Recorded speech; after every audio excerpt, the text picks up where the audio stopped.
With The Killing Eve ending, I thought you might appreciate me spoiling a list of TV shows that have also finished, but unlike that train wreck, won't break your heart.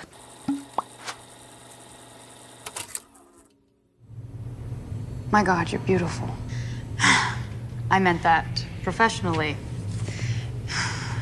Let's start with Lost Girl, a Canadian fantasy series that premiered in 2010 and went on for 5 seasons. It's got something of a Buffy-esque vibe where bisexual protagonist Bo, who grew up human, discovers that she feeds off sexual energy during her first time and unwillingly kills the guy. Traumatized, she runs away, and years later she finds out that she is, in fact, a succubus belonging to a race called the Fae. When she begins the journey of discovery about what that means and who she is, she meets Lauren, a human doctor who works for the Light Fae. They are drawn to each other and feelings develop throughout the seasons. There is also a brooding werewolf vying for her heart, but, well, this show is on here for a reason. It's a fun show with an ensemble, family-found dynamic, and it's pretty darn queer. And while I'm more team Valcubus, Docubus was the core romance, and the ending will not break your heart. You look different when you're having a good time. What? I don't know. It's like your whole face. Like it opens up. My face lovely. It does. It's lovely. In 2021, Saran Jones delighted the gays once again by playing Detective Chief Inspector Amy De Silva in the limited series Vigil. It's a fantastic British procedural that sees Amy board a submarine to investigate a death on board, but the catch is she can't communicate with the outside and has to resort to cryptic messages. Who better to decrypt the messages than her ex-lover, Detective Sergeant Kirsten Longacre? Through the season, we get to dive deep into Amy's personal life, including her affair with Kirsten, and it's clear as the show progresses that they still have feelings for each other, feelings that take on more and more importance as the series progresses. This right here. This is better than any poem. I feel Dickinson is hardly a surprise on this list. In 2019, we were introduced to Emily Dickinson, her zany family and friends. The show had no qualms leaning into the lesbian relationship between Emily and Sue, her best friend. Even when Sue marries her brother, more out of necessity than anything else, their relationship continues with its ups and downs, giving us some wonderful sapphic moments. While the tendency to have them at odds through much of each season mirrors perhaps a little too much the same formula that Killing Eve had, this one gets it right because it understood the assignment, namely, these two ladies together. I can't stop thinking about that kiss. Like in a not bad way? I have never thought about bisexuality. I mean, for myself. As a scientist, I know that sexuality is a spectrum. But, social biases, they codify attraction. It's contrary to the biological facts. That's oddly romantic. Totally encouraging. Orphan Black, another Canadian sci-fi, follows Sarah Manning, who discovered that she is one of many illegal clones and sets about uncovering the conspiracy behind her existence. In so doing, she meets other clones, one of which is Dr. Cosmia Niehaus, the nerdy, sciencey lesbian one. When Delphine is sent to spy on her by the company that created her, a genuine attraction evolves. Their relationship has its ups and downs, and the show could have suffered from bury your gays a few times. However, it ultimately avoided all of that to give us a lovely, tender relationship between the two women. Not least because of actress Tatiana Maslany, who impressively played all the clones and yet managed to give each one their own distinctiveness. I thought... Sorry. No, gay! Me gay! Me gay too. Taking a break from all the drama shows, One Day at a Time is a remake of the 1975 comedy of the same name. It ran for 3 seasons on Netflix and then a truncated 4th season on Pop TV.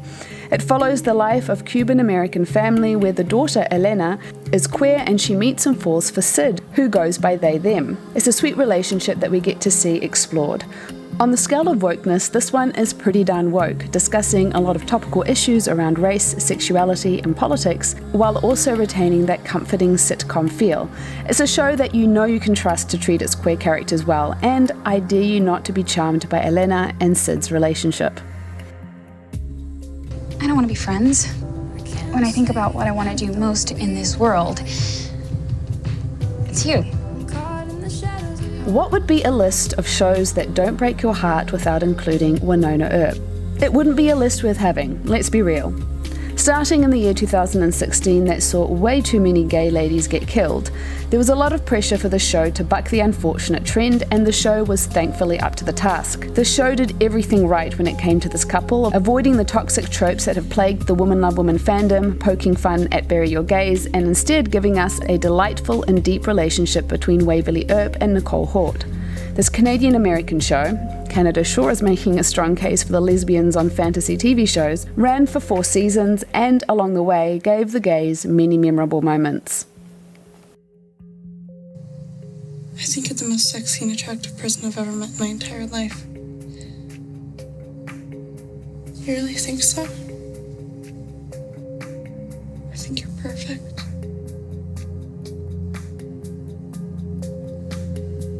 This one-season Netflix series followed Kate Messinger, who developed a crush on Emmeline, the seemingly unattainable theatre girl. But when the boy who is crushing on her tries to kiss her, she sets off the fire alarm and in so doing ruins the auditorium and prevents the drama club from working on their next show. Instead, she finds herself roped into helping out with a tongue-in-cheek sci-fi movie which sees her growing closer to Emmeline. Set in the 1990s with a lot of nostalgia, it's an easy, unproblematic watch that ends on a lovely note that means that it being cancelled after 1 season wasn't a big deal, at least for me. ¿Qué? ¿Nada? Cuando te despertaste en los ojos más chiquititos. Entonces son ojos de sapito. Y me dio pa. Ay, Dios. Qué linda que sos.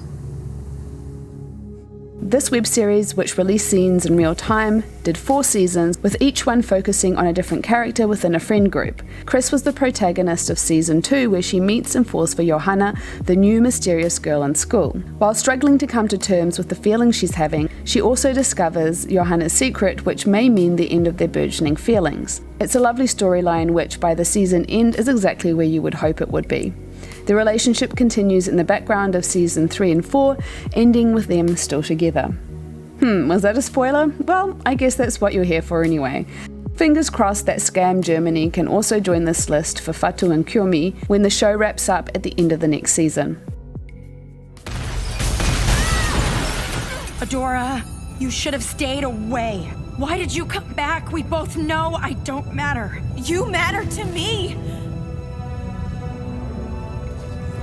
Surprised to see a kids animated show on here? Well, believe it or not, this show centered the relationship of Adora and Catra at the very heart of the show. While it hovered in the will they won't they acknowledge the clear chemistry between the two, due to the dedicated queer showrunner Noelle Stevenson, she managed to convince the powers that be that having them be officially together was the only possible ending, making this not just a rare animated series, but a rare show indeed. It's what Once Upon a Time, Rizzoli and Isles and Supergirl should have been, which is very gay. The series' central emotional conflict revolves around Catra's hurt feelings when Adora, realizing that she was on the wrong side of a war between the Horde and the princesses, defects. In so doing, Catra feels abandoned, and this leads to a friends to enemies to lovers storyline that is well worth the watch. Newton? Yeah. This might sound lame, but you're like my new favorite person. Really? Yeah. Is that tragic since we just met a little while ago? No. You're my new favorite person too. While the show centers on the challenges Sam and his family face with his autism, we also get a delightful storyline for his sister Casey and the feelings she's developing for Izzy when she moves to the new school in season 2. The feelings, however, are building, even if they haven't yet given voice to them, and it gets to a point where they can no longer ignore how they are feeling, although Casey is in a relationship with a lovely guy, which makes things a little complicated for the two. But, well, you know the gay will win out, don't you? We even get to see them together as they navigate their relationship with all the ups and downs in the 4th and final season. But it got me thinking, if I knew I only had one day to live, who, besides my family, would I want to spend that day with? I only came up with one name.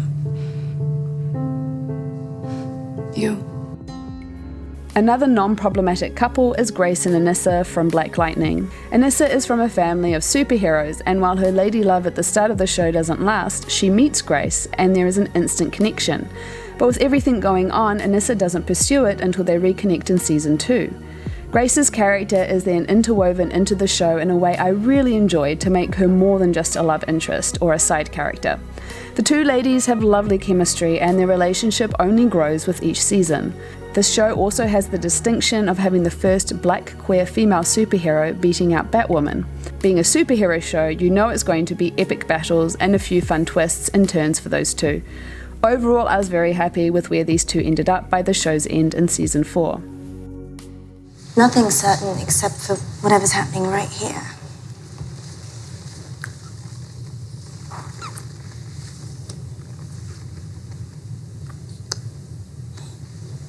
That is real. This Netflix show, tragically cancelled after just 1 year, follows Jean, a therapist whose mental state means she really ought not to have people's mental health in her hands. She becomes obsessed with a client's ex-girlfriend, Sydney, and through various manipulations gets close to her and they develop a relationship. But with the web of lies she creates and her lack of disclosure, things begin to crumble as Sydney grows suspicious and presses for answers. The final moments of the show left a question in the air, but perhaps it could be interpreted as the recognition of kindred souls.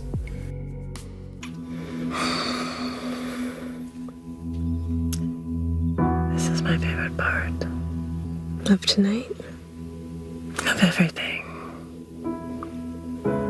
Me too. We have to remember to take care of us. Okay.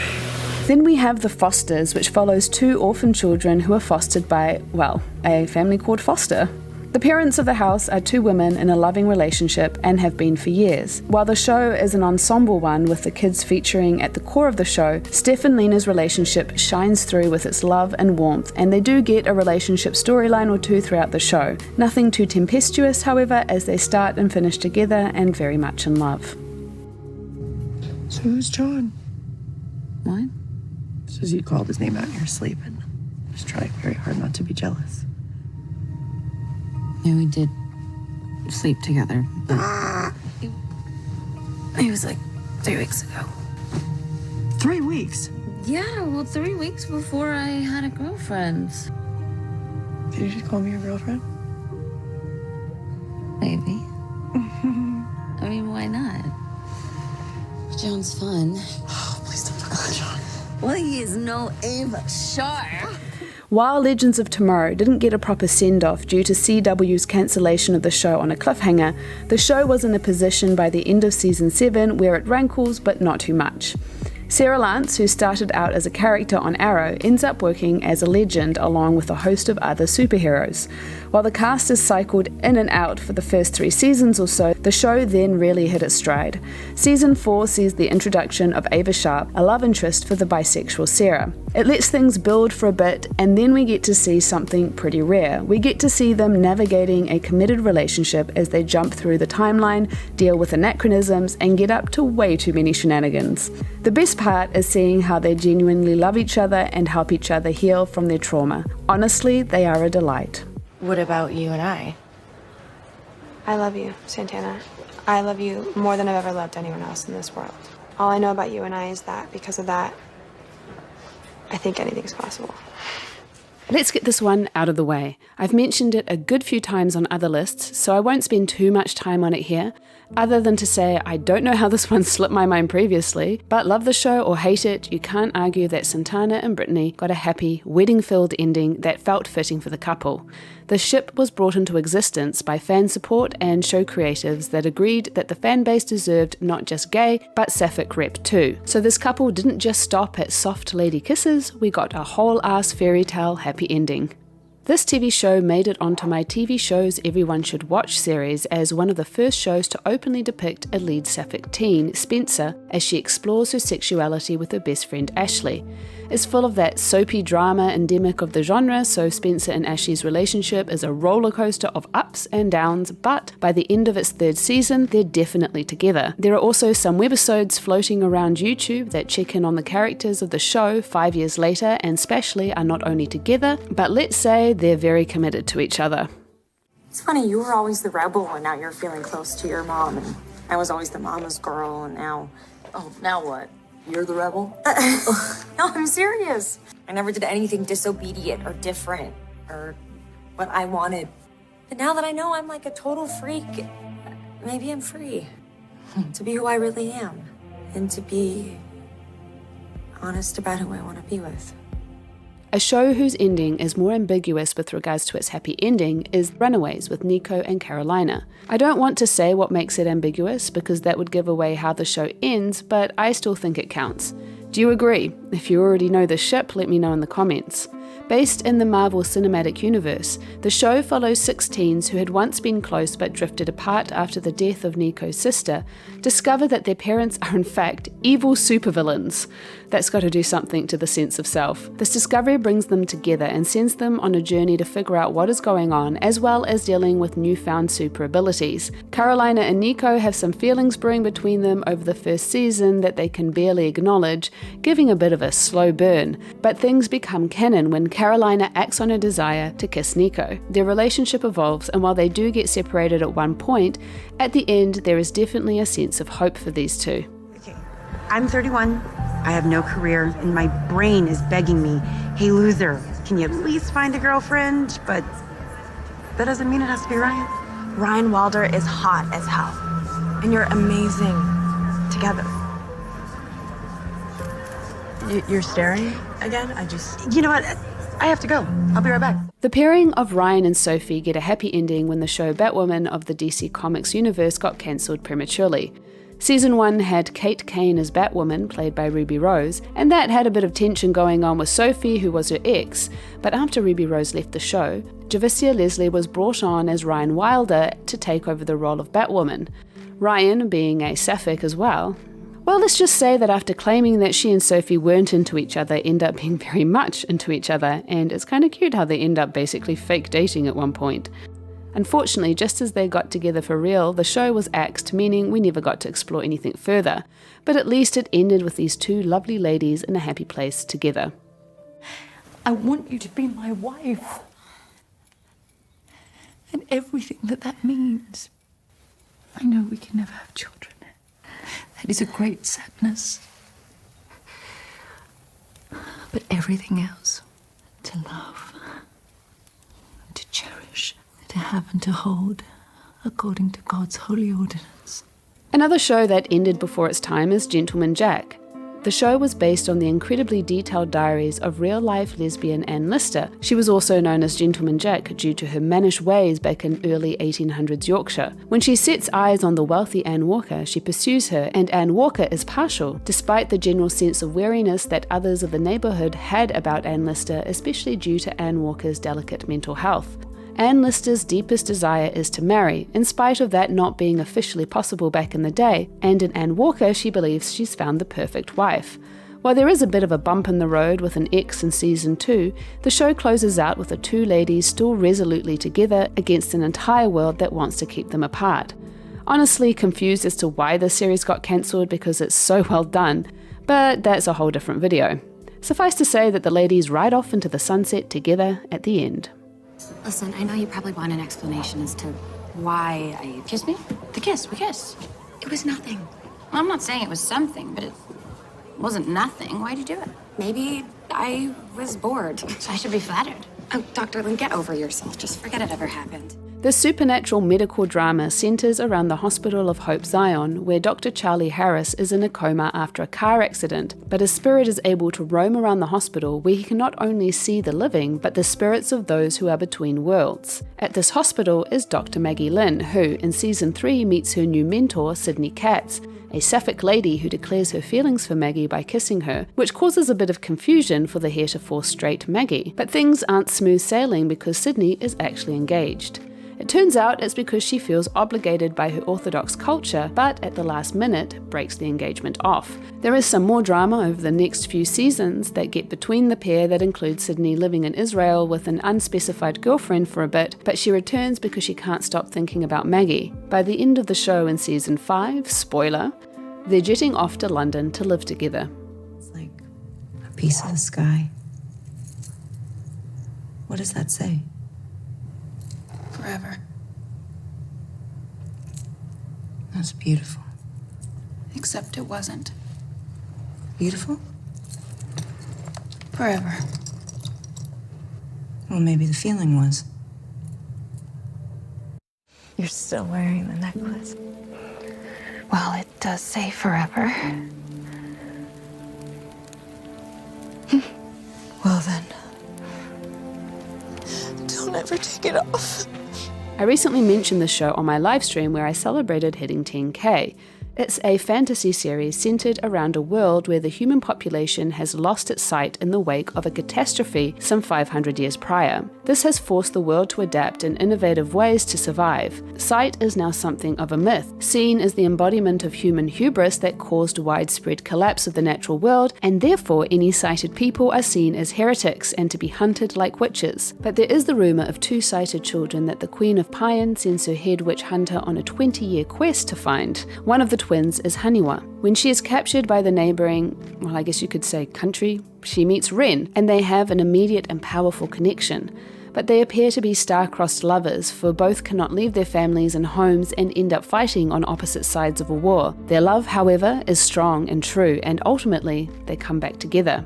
Las Estrellas, an Argentinian telenovela, was getting international attention in 2017 for the pairing of Flosman. When Jamin comes to work as a chef at the Estrellas Hotel, she bumps into Flor, one of the sisters who is co-running the hotel following the death of her father. Flor is in a relationship at the time and somewhat oblivious to Jamin's growing feelings, but when those feelings come out, it sends her into a tailspin as she grapples with how she feels. Obviously, as this show is on the list, how she feels is very gay, but there is a sizable amount of gay panic attached to that realization, and so we are treated to a runaway bride trope with plenty of big emotions and angst to accompany it. But I would argue it's largely good angst, and the relationship that flourishes in the wake of that drama, along with some steamier moments, made this somewhat of a crowd pleaser, which had a few of you asking why it wasn't on my top 10 soap and telenovela lists from a while back. Best of all, it has a happy ending.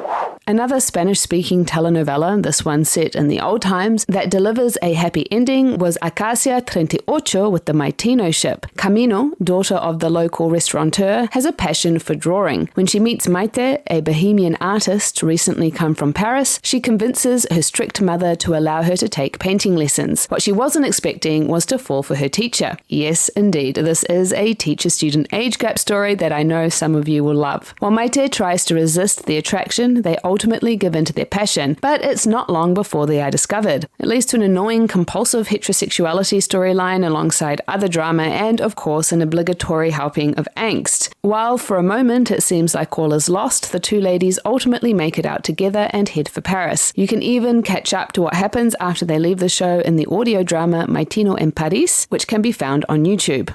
This long-running German soap gave us a sapphic storyline in 2009 when Juliette, a French chocolate maker, comes to town. She strikes up a business partnership with Kirsten, the owner of the local bakery, to sell her chocolates there. But things start out rocky between the women due to Juliette's somewhat infuriating approach to selling. When that approach proves to work, however, a friendship begins to grow and is kicked into high gear when Juliette literally licks praline filling off Kirsten's finger. Let's just say that the power of chocolate works its sweet, decadent magic tragic, and Kirsten's head is more than a little turned. The storyline is clearly heavily influenced by the 2000 film Chocolate, with the way it looks to mythologize the magical power of chocolate and its spices. Compared to the sapphic Spanish-speaking entries on this list, it's a comparatively calm and easy storyline without massive stakes. It's largely about chocolate and some gay panic, and sometimes that is exactly the ticket. Once they get together, they don't hang around for long because they're heading off to France.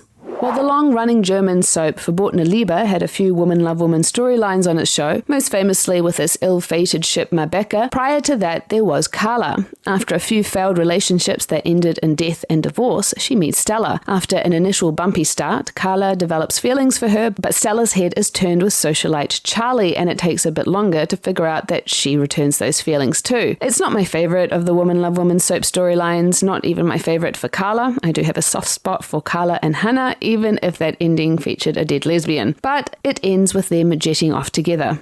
Greta, a lawyer on the Argentinian show El Elegido, also had a tempestuous love life prior to meeting client Pamola, when Gigi ended up getting pregnant to some guy.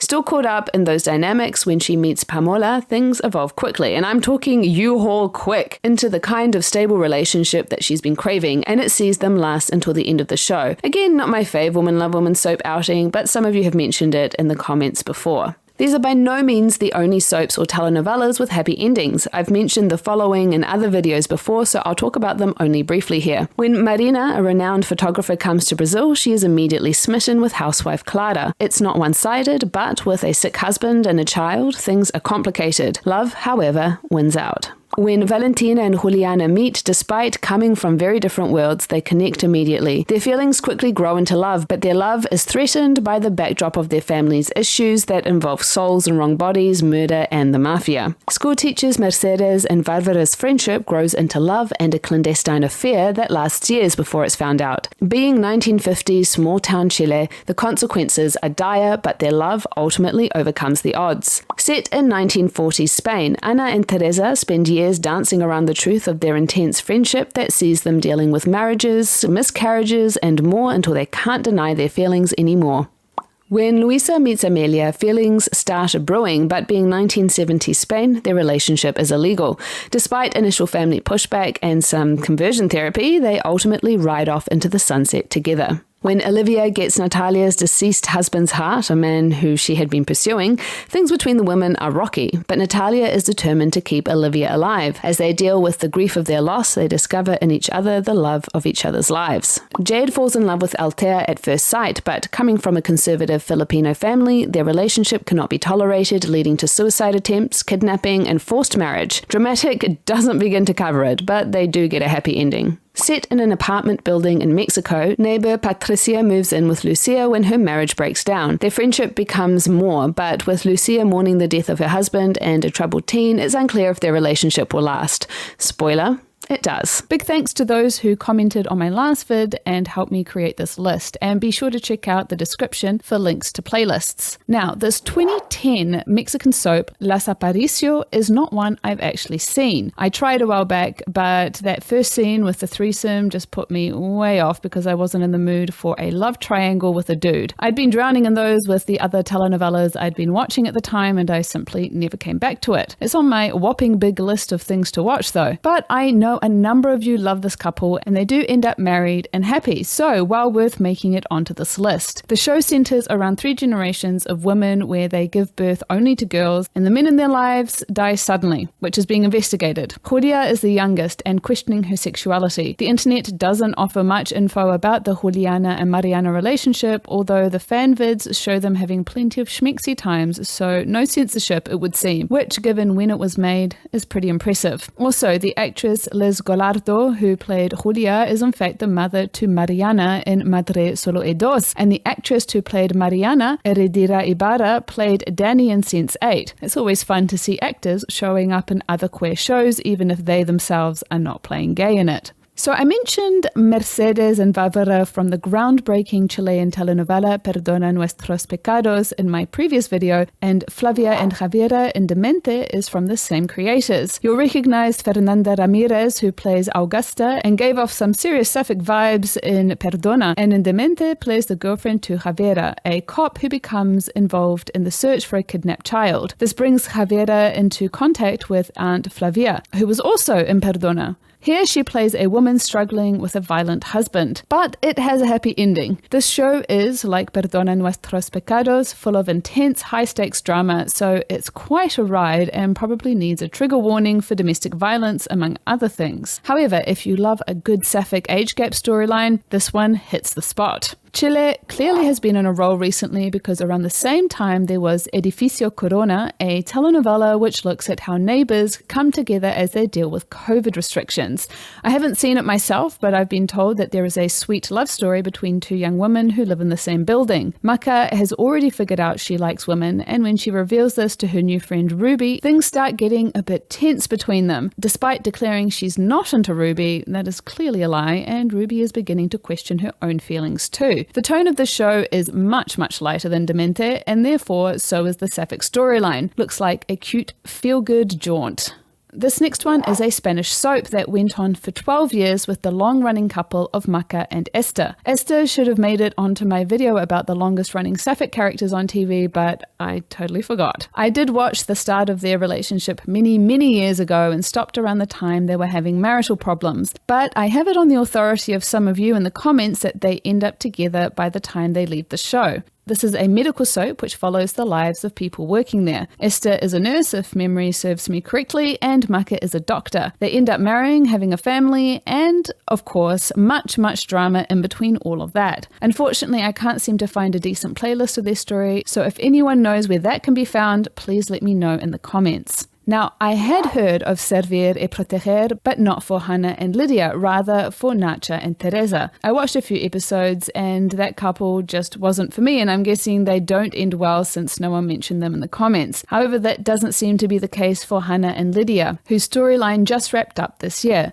It's a cop soap which centres around a Madrid police station. Hannah, who works in a bar, catches Lydia's eye and a romance develops. Being a soap, things happen, such as going to jail, but they end up happy and together. Another sapphic soap I hadn't heard of was Camila and Valeria in the Brazilian telenovela Orfãos de Terra. Very sure I just said that incorrectly. From what I could glean, Valeria marries a rich old man for his money because she grew up so poor she swore she would never starve again. The only person she is honest with about this is Camila, her friend, and as the boredom of living with her new husband sets in, she and Valeria grow close. She's also trying to figure out where overseas he stashed his money with the intention of cleaning him out, and when she figures it out, she brings Valeria along too. So they're not good people, per se. However, they end up getting married. Camila gets shot in a scene that had me flashing on Pepper and Silva from Los Hombres de Paco. That most certainly hasn't gotten a spot on this list, but she doesn't die, and they end the show together. If anyone has a playlist for them, please do share. My final entry is Chloe and Ellie from Neighbours. From the moment Chloe shows up on Ramsey Street, she clearly likes the look of Ellie, but it's not until they grow close when Ellie starts dating Chloe's brother Mark that Chloe falls for her. This takes both of them by surprise and causes quite a bit of angst, which sees Ellie proposing to Mark. The day before the wedding, with Mark missing in action, Chloe and Ellie end up in bed together. Things get really messy then. Ellie gets pregnant, leaves town, but then she comes back. They date for a hot second before Ellie leaves again. It's not until the Neighbours finale in 2021 that she comes back to town to woo Chloe back. The storyline is a bit all over the place, but it can be said they get their happy ending. That's it for the list, and if you're not subscribed,